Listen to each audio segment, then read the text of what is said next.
Good afternoon. So today we are going to be learning more about a whole class comprehension. And within this lesson, it is based on a fourth grade lesson review. So let's go ahead and get started. A little bit about me. My name is Sarah Merkord-Reed. I attend Liberty University. I am currently taking the EDRS 659 course, which is Foundation and Theories of Literacy Instruction. This is the fall semester of 2024. So within this presentation, we are going to learn more about the introduction of who I am, which we just completed. What is comprehension? Some strategies to use in comprehension. How can we help differentiate for our instruction? What technology can we use within our classrooms? And then some extra information at the end. Our objective for today is by the end of this presentation, you should be able to identify and know what comprehension is, understand comprehension strategies, ideas for differentiation, provided some digital learning opportunities, and then a little bit extra at the end. So let's get started with what is comprehension. Comprehension is the ability for the student to understand, make sense, or interpret the reading that they were given. They are able to apply and understand the main idea. They are able to draw conclusions based on what they have read. This means after the text, they can draw their conclusions. They are able to apply the prior knowledge. This is looking at schema and pulling in that prior knowledge based on what they are reading. It encourages problem solving and understanding within their text. And finally, it gives them understanding of literacy text of a story. This could be of all different genres, of elements within the story, such as character, setting, problem, solution, all of those. So let's keep going.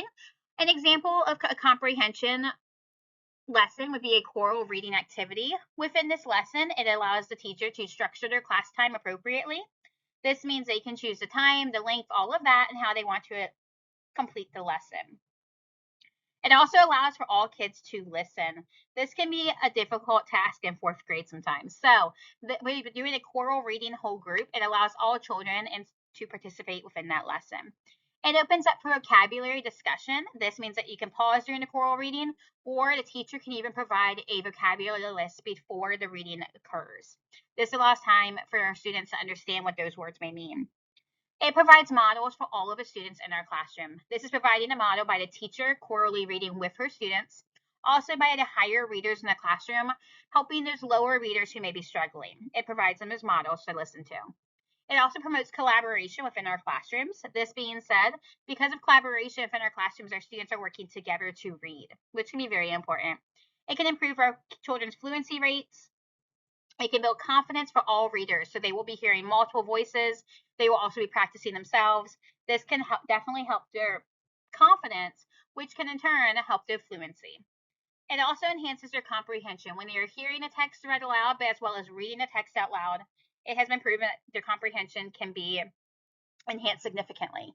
It also allows for a whole group teaching model. This can be done in many different ways with choral reading, but in this particular lesson is a whole group approach, which allows for the whole entire class to work together. So within this lesson, we looked at the Scholastic page, which was called If You Can't Beat 'em, Eat 'em. And in the Scholastic worksheet, it was a nonfiction text about fish. So the classroom would do a choral reading about this fish. But first, before they did that, they might be able to see a YouTube video, which would explore the fish more. They could also provide background knowledge, and that schema could come in for them to be able to apply it to this text. So If You Can't Beat 'em, Eat 'em is all about these fish living in the sea. And then at the end of it, they have the ability to answer some comprehension questions. This can also be done in a whole group setting. Or after the whole group choral read, you can have students go by themselves and work independently or with a partner to complete these comprehension questions. The most important part is to make sure your students know where they're getting the answers from. So providing them highlighters during this lesson is very beneficial for them because they can go back and highlight the pieces where they found it. The next idea for a lesson within our classroom to practice comprehension is a partner reading activity. So this also, just like the choral reading, allows for structured class time. It also allows a mix up of reading levels and abilities. So this means our higher readers may be reading for our lower readers, or maybe our higher level readers are reading with our ESL students who don't have that language. It improves their fluency rate by reading and practicing. It builds their confidence within strong and weak readers because they are hearing and mimicking. It encourages a collaboration within our classroom community. It engages all learners within our classroom. It also helps that sense of classroom community and peer bonding because children are working together. It also supports learning our learning environment, and enhances our social interactions. Finally, it promotes their comprehension skills because, again, they're reading with a partner out loud. And the text that I wanted to practice with this one was actually a text that I had written about the Flying Westie. So this is a fictional text. It is not real. It is obviously fake. For this lesson, again, you can start with a YouTube video. Some very silly ones are out there about flying dogs. You can talk about if it's real, if it's fake, why is it that way, and then pass out this text. They will get a partner, even given by the teacher, or selected by themselves.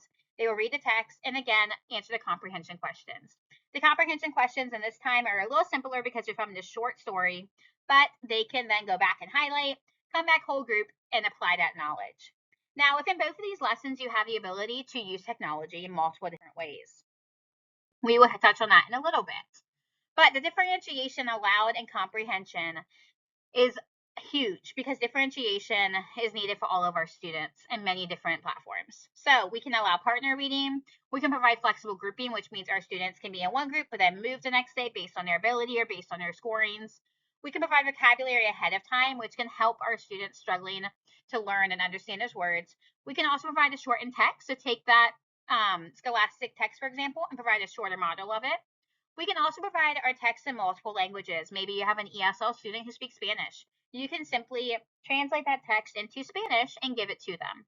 Also, we can provide different genres. This could be poetry, fiction, nonfiction, all of the different things that maybe some genres reach out to other students better. We can also scaffold what we are teaching by using graphic organizers, visual concepts, KWL charts. We can provide differentiated instruction based on what my students need. So based on their 504s, based on their eligibilities, all of those things can bring into the differentiation. Also, pacing can be determined. So pacing can be very difficult, but by providing differentiation, we can decide how we're going to pace out our lesson for that day, or maybe pace out into 2 days. Finally, bringing in technologies can truly help them understand the text. So ways to bring in technology is huge nowadays. So obviously all of our students have access to Google Drive via their Chromebooks. So teachers can push out these assignments Google Drive and have access real time to all of the students' work. You can also provide a read aloud option. For example, just like I'm doing this recording right now, you can record it, they can listen to your teacher read it, and then they can answer the questions. Using an Elmo projector, which is just simply a camera, allows the students to see in real time what you are working on. Bringing in YouTube, which the students love, brings in background knowledge and applies that knowledge to what they are learning. Then we have Boom Cards, which is an online platform. And it's like a game kind of platform, and it allows the kids to work on cards and answer questions. And in Boom Cards, they are not able to answer the question incorrectly, which is nice. And finally, technology helps us with translation into different languages. Now, going into all of this, how can we provide these ideas in a bigger scope for our teachers? Because sometimes it's hard to fully understand comprehension, how we can include this in our classroom. So I provide some optional professional development opportunities to use within your school setting or within even your grade level. So by using AI to create literacy plans can truly help ease time on your schedule. It can also help bring in new ideas you probably never even thought of. Also using Boom to create different checks. So if you sit together as a group and you all create 3 or 4 different Boom decks, then you can share it with your peers and they all have access to it.